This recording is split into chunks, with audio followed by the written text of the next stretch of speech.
안녕하십니까? 안녕하세요. 예수님께서 오신 성탄절이 있는 12월 첫 주가 시작되었습니다.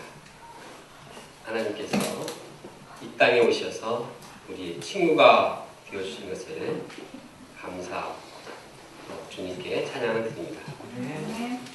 우리 여추 형제님이 지난 금요일날 정보 목사님하고 말씀을 공부하기 위해서 감사합니다.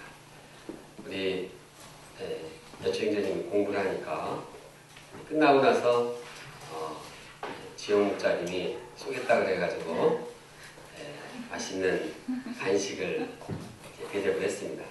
그랬더니 여추 형제님이 오늘 말씀이 이렇다. 불의 제물로 친구를 삼았다는 말씀을 공부했는데 지영 목사님이 이렇게 섬겨서 이 말씀을 이뤘다 하면서 아주 기뻐했습니다. 맞습니까? 우리가 재물을, 돈을 어디에 쓰고 있습니까? 우리가 가지고 있는 돈에 얼마나 친구를 위해서 투자하고 있는지 한번 점검해 보시길 원합니다. 몇 %나 내가 가지고 있는 물질을 친구를 위해서, 친구를 사귀기 위해서 쓰고 있는지 생각해보고 예수님의 말씀처럼 불의의 제물로 친구를 삼으라 하는 말에 순종하는 자들 되기 원합니다.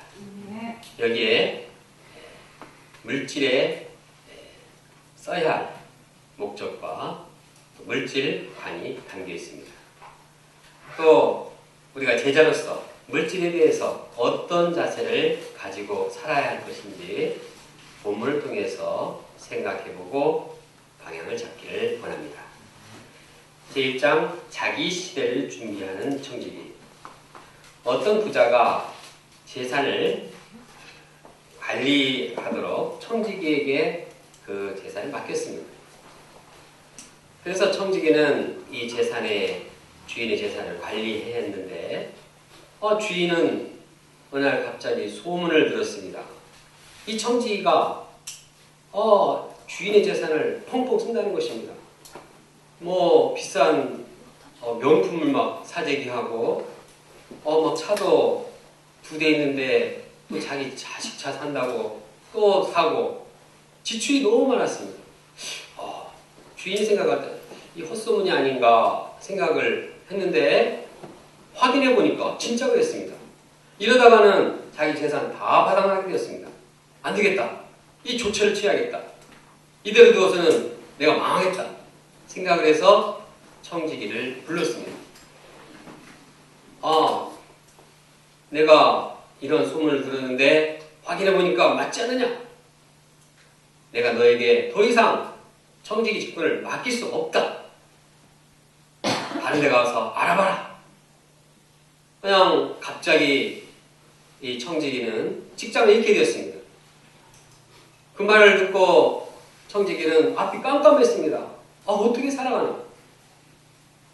이 자녀도 키워야 되고 앞으로 점점 더 물질이 많이 들어갈 텐데 하루아침에 이 직장에서 잘렸으니 이거 어떻게 살아가는가?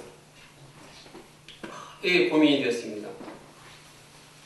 대책이 안 섰습니다. 머리를 굴리고 고민을 하고 연구를 하고 해도 뾰족한 답이 없었습니다. 그러다가 성광처럼 팍뜩 아이디어가 떠올랐습니다. 맞아. 내가 참 나이가 많아가지고 이 힘이 없어가지고 땅을 팔지도 못하겠고 그렇다고 내가 이 나이에 남들에게 손을 벌려가지고 구걸할 수도 없고 하고 생각하다가 이제 새로운 전략을 세웠습니다. 그것은 주인에게 빚진 그 자들을 이제 불러온 것이었습니다. 그들을 한 사람 불렀습니다. 그리고 네 빚이 얼마냐 그랬더니 올리브 기름 100 100마리다. 한 말에 41리터니까 100마리면 4,100리터입니다. 이 금액을 오늘날 금액으로 환산하면 약 5천만 원이 됩니다. 그런데 거기다가 청지기가 여기 뭡니까? 반으로 줄여라. 50만 원 써라. 그래가지고 고쳐줬습니다. 완전히 그냥 2,500만 원 삭감해줘버린 것입니다. 그리고 또 다른 빚진 자를 불렀습니다. 얼마 빚졌냐? 했더니 밀 100섬입니다. 그러니까 청지기가 80석으로 써라. 그래가지고 고쳐줬습니다. 밀 100섬도 역시 약 5천만 원에 해당하는 그런 금액입니다.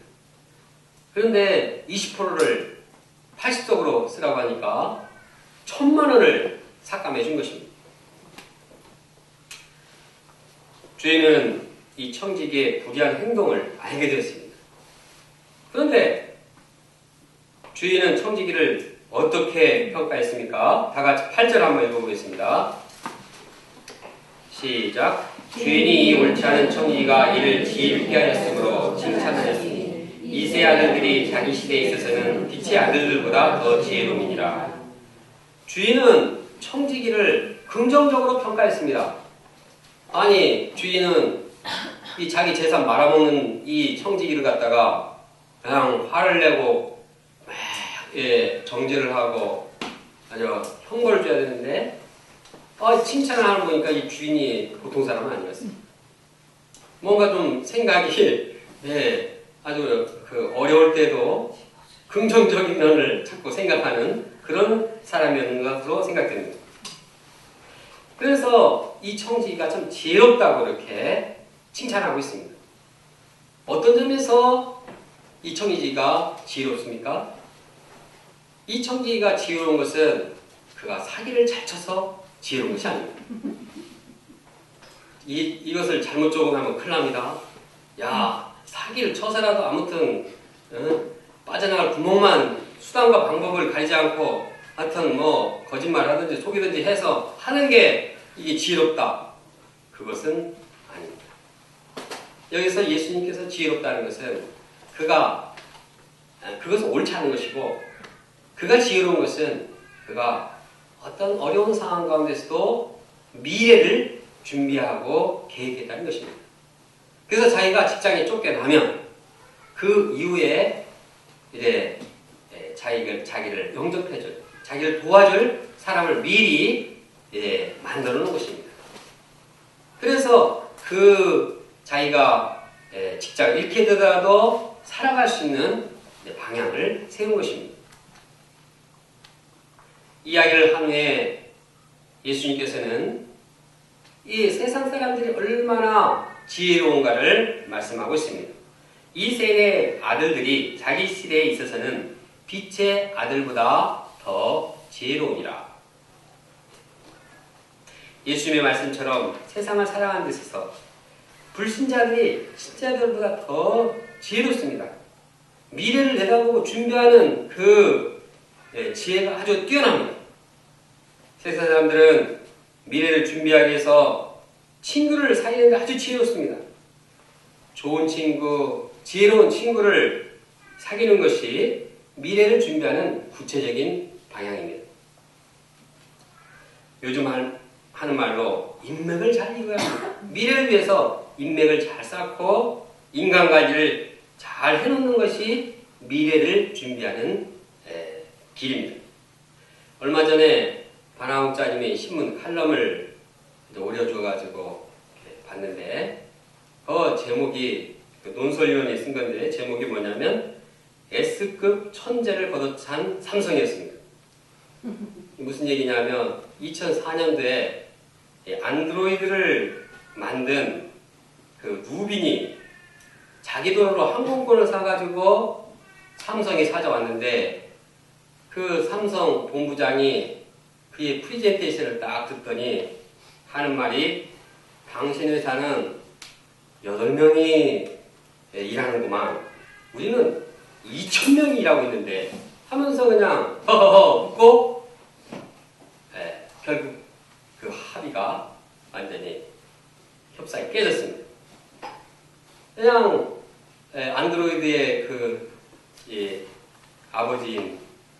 루빈이 그냥 청바지 입고 자기 돈 들고 이렇게 찾아와가지고 친구 삼으려고 하는데 그냥 버려버리신 거죠. 그 다음에 구글이 루빈이 만든 안드로이드를 아주 껌값에 샀습니다. 구글은 미래를 내다보면서 과감하게 투자를 해서 루빈을 친구로 만들었습니다. 삼성은 제발로 친구가 되겠다는 루빈을 걷어찼습니다. 결과적으로 어떻게 되었습니까? 지금 삼성은 구글의 안드로이드에 목을 메고 있습니다. 루빈이 이제 삼성전자에서 나온 갤럭시 폰을 보면서 근사하게 만들었다 하면서 등을 두들겨주고 있는 실정입니다. 이것은 참 친구를 잘 사귀느냐 못 사귀느냐에 따라서 이 미래가 결정된다는 것을 보여주고 있습니다. 이것은 하나의 예입니다. 정치나 경제나 예술이나 체육이나 모든 면에서 친구를 잘 사귀는 것이 미래를 준비하는 길입니다. 요즘 많이 나오는 트위터나 또 뭐가 있습니까? 카카오톡이나 이게 다 뭡니까? 친구 만든 거 아닙니까? 친구 만들기. 어떻게 구글이 그렇게 엄청난 이 기업으로 성장했습니까? 그냥 이 검색 사이트를 통해서 많은 사람을 친구를 얻었기 때문에 이 완전히 세계를 지배하는 이러한 사람이 되지 않았습니까? 신앙도 마찬가지입니다. 얼마나 친구를 잘 사귀냐가 교회의 운영이 잘 되는 것입니다. 저 사람이 도움이 필요하다. 빨리 가서 친구를 만들면 그 사람이 친구가 되고 그러면 우리에게 많은 친구들이 생기게 됩니다. 그러면 우리에게 함께 이런 신앙의 길을 걸어가는 그런 일이 많이 있습니다. 우리가 잘하는 스포츠인들도 김연아도 친구가 있었기 때문에 가능하지 않았겠습니까? 그 코치가, 그 감독이 정말 친구처럼 격려해주고 이렇게 잘했기 때문에 그가 이렇게 뛰어난 선수가 되지 않았습니까? 이 세상에서 친구 없이 내가 잘나가지고 혼자서 이렇게 된 사람은 결국 미래에 도움을 받지 못합니다. 혼자서 낑낑거리다가 주저앉고 맙니다. 우리가 어떻게 이 빠른 갑자기 센터를 지게 됐습니까? 그때 우리를 도와주는 우리 목자님들이 서로 친구가 되어서 아이고 잘해가지고 했으니까 이것이 건축이 되었겠죠. 만약 그런 힘이 없었더라면 시작도 못했겠죠. 또 옆에서 이거 한번 지어보자 해서 또 설계해 주는 분도 있고 또 건축업자도 친구로 삼고 이렇게 해서 결국 이러한 일도 이루어지지 않았습니까? 자, 우리가 미래를 준비하기 위해서 과감하게 물질을 투자해서 친구를 삼는 것이 지혜로운 일입니다. 어떤 분야에 있어서도 우리가 재물을 투자해서 친구를 삼는 지혜로운 자 되기를 바랍니다. 이런 점에 있어서는 아주 세상 사람들이 천국의 이 자녀들, 하나님의 사람들보다 아주 더 뛰어난 지혜로움이 있습니다. 제2장 영원한 처소를 준비하는 제자. 예수님께서 청지기의 비유를 얘기하시다가 이제 9절에 내가 너에게 말하노니 라고 말하고 있습니다. 아마 지금까지 누구에게 말했습니까? 지금까지 계속 제자들에게 말했습니다. 근데 왜 세상들에게 내가 너에게 말하노니 그렇게 말했습니까? 좀 계속 제자들에게 말하고 있는데 내가 너에게 말했다는 것은 뭔가 이제 분위기를 환기시키기 위해서 한 말씀입니다. 즉 예수님께서 이 비유를 통해서 내가 진짜 너에게 주고자 하는 말이 있다. 이것을 말씀하고자 한 것입니다. 과연 예수님께서는 제자들에게 이 비유를 통해서 어떠한 메시지를 주기를 원하실까요? 우리가 그 말씀을 집중해서 기울이기를 원합니다. 첫째로 제자는 불의 제물로 친구를 사귀어야 합니다. 이것은 불신자들이나 세상 사람들은 마찬가지입니다. 우리 예수 믿는 제자들도 제물로 친구를 삼는데 마음을 들여야 합니다. 세상 살아갈 때 미래를 위해서 친구를 사귀듯이 제자들은 영원한 미래를 위해서 영원한 처소를 준비하기 위해서 친구를 사귀어야 합니다. 구절을 함께 읽겠습니다. 시작. 내가 너에게 말하노니 너희의 재물로 친구를 사귀라. 그리하면 그 재물이 없어질 때 그들이 너희를 영주할 처소로 영접하리라. 본문에 보면 영주할 처소라고 말하고 있습니다. 영어로 보면 eternal dwelling이라고 말하고 있습니다. 다시 말해서 영원한 처소입니다. 영원한 처소로 인도할 그런 친구를 사귀라. 뭘로? 재물을 투자해서. 재물을 투자해서 해야 할 일은 영원한 처소를 예비할 친구를 삼는 일입니다. 제자들이 준비하는 처소는 그냥 20년 후에 직장 퇴직하고 30년 후에 50년 이후에 직장 쫓겨나면 거기 안착할 집을 준비하는 것이 아닙니다. 그것을 도와줄 친구들을 준비하는 것이 아니라 영원한 처소를 준비하는 것입니다. 얼마나 우리가 영원토록 삽니까? 지혜로운 제자라면 세상 사람과 달리 영원한 처소를 준비하는 사람들입니다. 세상 사람들은 미래를 준비해도 20년 후밖에 50년밖에 바라보지 못합니다. 그러나 거기에는 이 시대에 사는 지혜일 뿐입니다. 진정한 지혜는 영원한 처소를 준비하는 데 필요한 친구를 삼는 것입니다. 이것이 제자들과 세상 사람들의 그 지혜로운 자의 차이입니다. 본문에 보면 불의의 재물이라고 말하고 있는데, 불의라는 말이 그 재물이 좀 부정적인 의미가 있기는 해도 불의의 재물이라니까 그냥 재물이 완전히 다 불의한 것이다 이렇게 우리 생각하기 쉬운데 꼭 그런 것은 아닙니다. 재물이 불의의 재물 좀 사랑하면 아주 악하게 이용될 수 있지만 선용하면 좋은 데 쓸 수 있습니다. 그래서 물이 마치 어떤 그릇에 담기냐에 따라서 달라지듯이 그 모양이 달라듯이 물질을 어떻게 쓰냐에 따라서 달라지게 됩니다. 영어 성경에 보면 worldly wealth라고 말하고 있습니다. 세상 재물이라고 불의의 재물을 표현하고 있습니다. 즉 세상 재물을 투자해서 영원한 처소로 인도하는 친구를 삼으라는 뜻입니다. 우리가 세상에 사는 동안에 미래를 준비하느냐, 영원한 이 세상을 위해서, 영원한 처소를 위해서 준비하느냐, 어떤 것이 더 지혜로운 자입니까? 지혜로운 제자는 영원한 처소를 준비하는 제자입니다. 삼성이 아까 무빈을 받아들이지 못했는데 받아들였다 하고 아주 스티븐 잡스를 다 받아들이고 다 했다고 해도 그들이 결국 어떻게 됩니까? 영원한 처소 준비하지 못합니다. 이것이 인간의 지혜의 한계입니다. 그런데 많은 제자들까지도 이렇게 현재 거할 처소만 예비하고 거기에 마음을 쓰게 되는 것입니다. 이것은 참으로 한계적인 일입니다. 그러므로 제자는 자신을 하나님 나라 영원한 처소로 인도하는 데 필요한 친구를 사귀어야 합니다. 여기에 아낌없이 재물을 투자해야 합니다. 예수님은 내 재물이니까 더러운 것도 다 버려라 그렇게 말하지 않았습니다.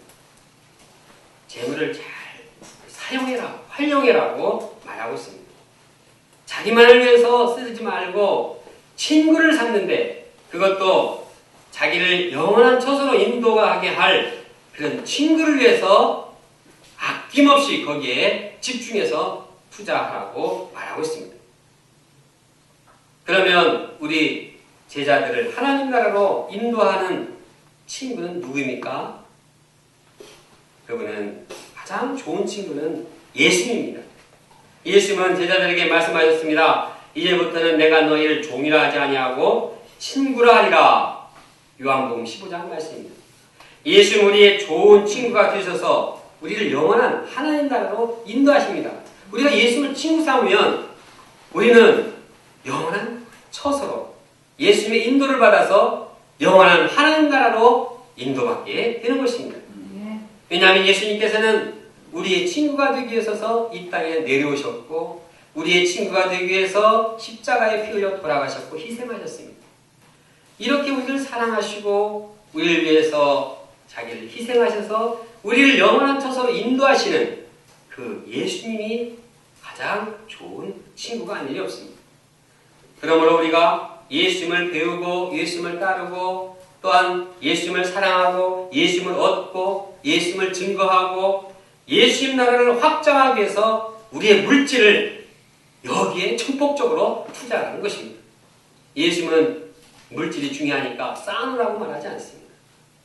그 중요한 건 미래를 위해서 쌓아놓으라고 하지 않고 영원한 처소를 예비할 그 친구를 얻기 위해서 재물을 사용해라, 써라 말하고 있습니다.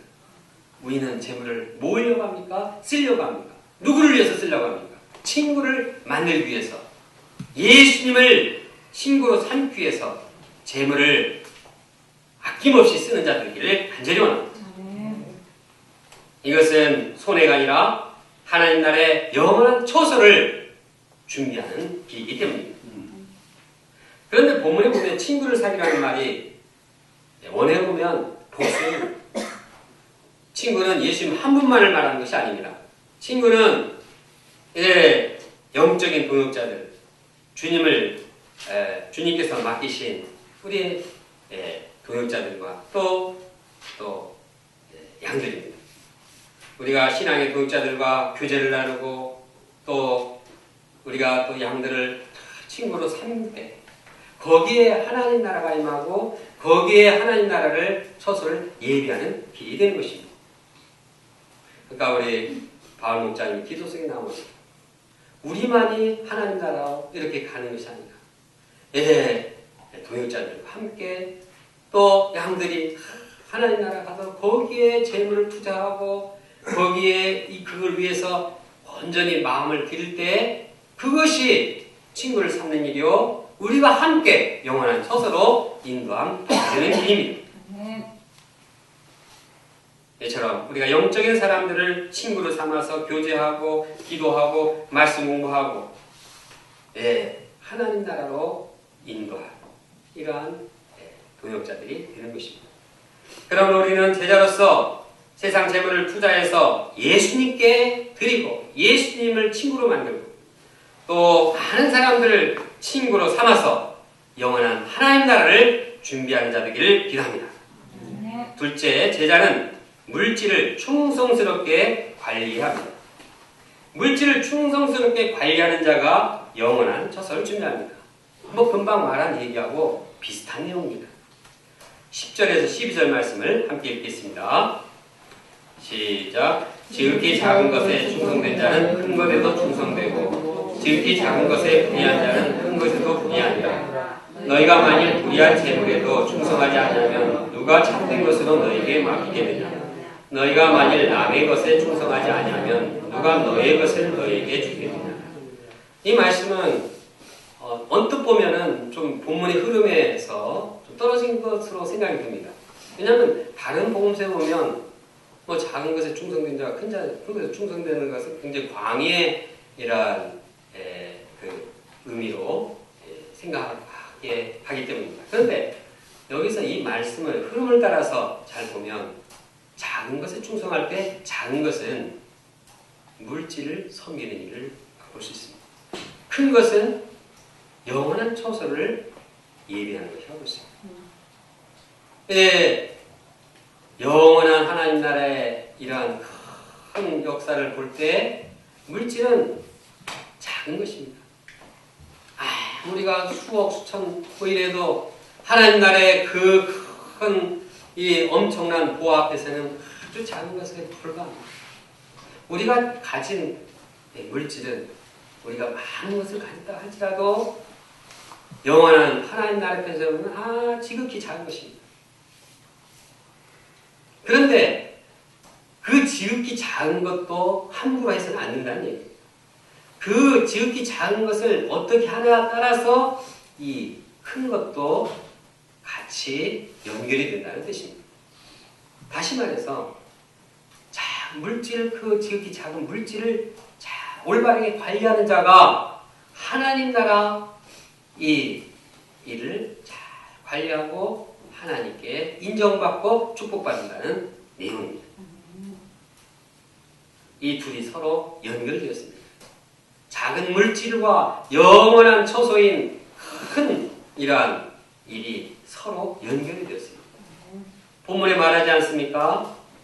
작은 것에 불의한 자는 큰 것에도 불의하니라.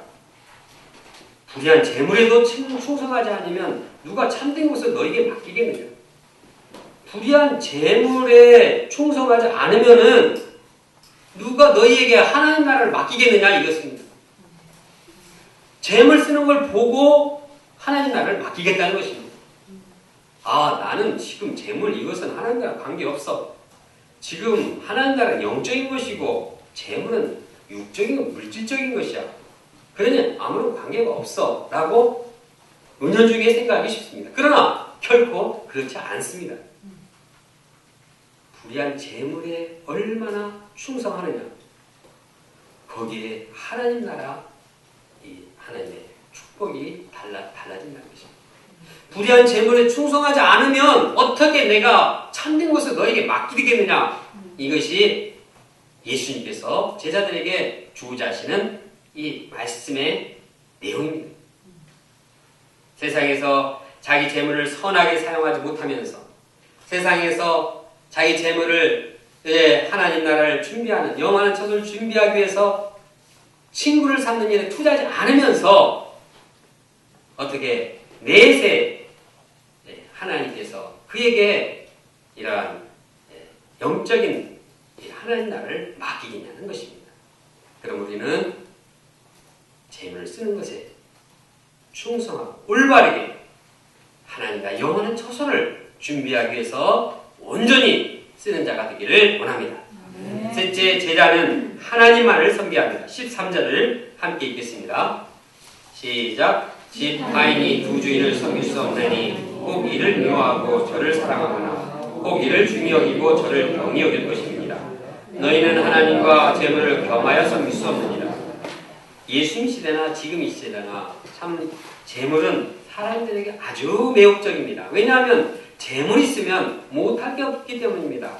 재물이 있으면 자기가 먹고 싶은 것도 먹죠. 가고 싶은 해외여행도 할 수가 있죠. 데이트를 하더라도 부담이 없죠.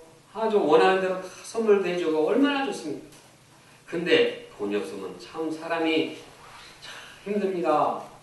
정말 사람이 구질구질해 보이고 정말 비참하고 돈 없어 보는 사람들은 돈 없는 그 서러움과 이 비참함이 얼마나 고통스러운가를 압니다. 특히 요즘은 물질주의 시대이기 때문에 모든 사람을 다 돈으로 평가하고 얼마 받냐, 집이 얼마냐, 차가 뭐냐, 주로 그냥 돈 얼마 있냐, 이것이 사람들의 그 어떤 수준을 평가하는 척도가 되기도 합니다. 돈이 없으면 어디 버스라도 탑니까? 움직이지도 못합니다. 돈이 없으면 사람이 참 비참합니다. 그래서 사람들은 은연중 이 돈 그냥 마음속에 돈 그냥 돈을 벌기 위한 것이 아니고 그냥 눈이 그냥 하나님 나라를 얻기 위해서 오라 그러면 그냥 11시에 오라고 해도 11시 10분에 옵니다. 아마 돈 100만 원 갖다가 저 성대 앞에 준다 그러면은 새벽 4시에도 올 겁니다. 그러면 거기에 무엇입니까? 우리의 마음속에 은연중에 돈을 우상으로 알고 있다는 것입니다.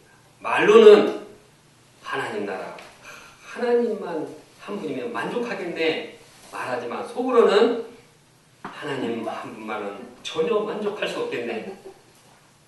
이것은 다른 사람의 문제가 아니라 바로 저의 마음. 저도 참 말씀을 전하지만 속으로는 하나님만 한 분이면 만족하겠다 이렇게 말하지만 속으로는 주머니에 이게 두둑하면 행복하죠. 좀 하나님 믿어도 좋은데 돈도 좀 있었으면 좋겠습니다. 하나님 한 분만으로는 참 만족 참 하기 힘드네요. 좀 돈 좀 주세요. 이 속으로 얼마나 이럽니까? 이것은 이 세상의 재물에 대한 우상, 이 만모리즘이 제 안에도 뿌리를 살살 이렇게 내리고 영향력을 끼치고 있는 것을 보여주고 있습니다. 우인이처럼 이제 자기도 모르는 사이에 돈을 우상처럼, 물질을 우상처럼 여기고 살아가고 있는 이런 현상이 일어나고 있습니다. 우리는 이것을 회개하고 예수님은 뭐라고 말씀합니까? 너희는 하나님과 재물을 겸하여 섬길 수 없느니라. 물질이 많든 적든 우리에게 맡긴 물질을 주님을 위해서 사용하고 주님을 한 분만을 섬기는 자들이 되어야겠습니다. 그래서 영원한 하나님 나라를 준비하는 자가 되어야겠습니다. 재물은 수단과 도구가 될 수 있습니다. 그러나 결코 우리가 섬겨야 할 그런 대상은 아닙니다. 영혼의 친구를 얻고 친구를 돕고 섬기고 이 생명을 살리는데 하나님 나라를 인도하는데 물질을 써야겠습니다. 우리가 재물의 다스림을 받는 것이 아니라 재물을 다스리고 재물을 활용해서 하나님 나라의 처소를 예배하는 자들이 되기를 간절히 기도합니다. 결론적으로 우리가 미래를 준비하며 재물로 친구를 삼는 지혜로운 제자 되기를 원합니다. 그래서 우리가 영원한 하나님 나라로 인도되어야 하겠습니다. 우리에게 맡긴 물질을 쓰는데 올바르게 활용하고 충성스럽게 감당함으로써 우리가 하나님 나라의 이러한 축복을, 다스리는 축복을 맡은 자 되기를 원합니다. 또한 우리가 아무리 재물의 유혹을 받는다 할지라도 하나님과 재물을 겸하여 섬길 수 없다는 주님의 말씀을 깊이 영접하고 우리가 분명한 자세로 오직 하나님만을 섬기는 종들이 되기를 간절히 원합니다. 우리가 재물을 올바르게 사용하는 지혜로운 제자들이 되기를 간절히 기도합니다. 다 같이 9절 말씀 함께 읽고 이 세상의 재물들을 올바르게 충성되게 잘 사용할 수 있도록 한 마음으로 다 같이 기도하겠습니다. 9절 시작. 내가 너에게 말하노니 우리의 재물로 친구를 사귀라. 그리하면 그 재물이 없어질 때 그들이 너희를 영주할 처소로 영접하리라. 함께